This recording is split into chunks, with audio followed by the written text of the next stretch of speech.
Upcoming ప్రోమోలో తిలోత్తమ హాసిని మీద మంత్రప్రయోగం చేసి ఒక హారాన్ని తన మ్యారేజ్ యానివర్సరీ గిఫ్ట్గా ఇవ్వాలనుకుంటుంది.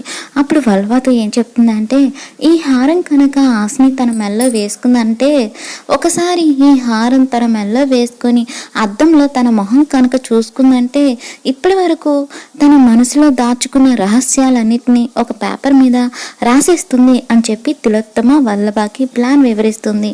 ఆ నెక్స్ట్లో హాసిని అండ్ వల్లభల మ్యారేజ్ యానివర్సరీ సెలబ్రేషన్ జరుగుతూ ఉంటుంది.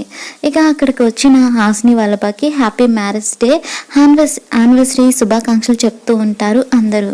దాంతో హాసిని చాలా హ్యాపీగా ఫీల్ అవుతుంది.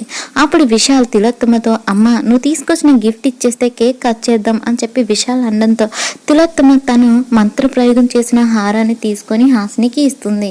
సరే అని చెప్పి హాసిని కేక్ కట్ చేస్తూ ఉంటే దురంధర ఏమో, అదేంటి హాస్, నీకు ఇచ్చిన గిఫ్ట్ చూడాలి కదా, అసలు మీ అత్తయ్య నీకేమిచ్చిందో మేము కూడా చూడాలి కదా అని చెప్పి దురంధర అంటూ ఉంటుంది. మరి హాసిని ఆ హారం మెల్ల వేసుకొని గాయత్రీదేవి జన్మ రహస్యాన్ని బయటపెట్టబోతుందా, తిలోత్తమ కుట్ర ఫలిస్తుందా లేదనేది అప్కమింగ్ ఎపిసోడ్లో చూద్దాం.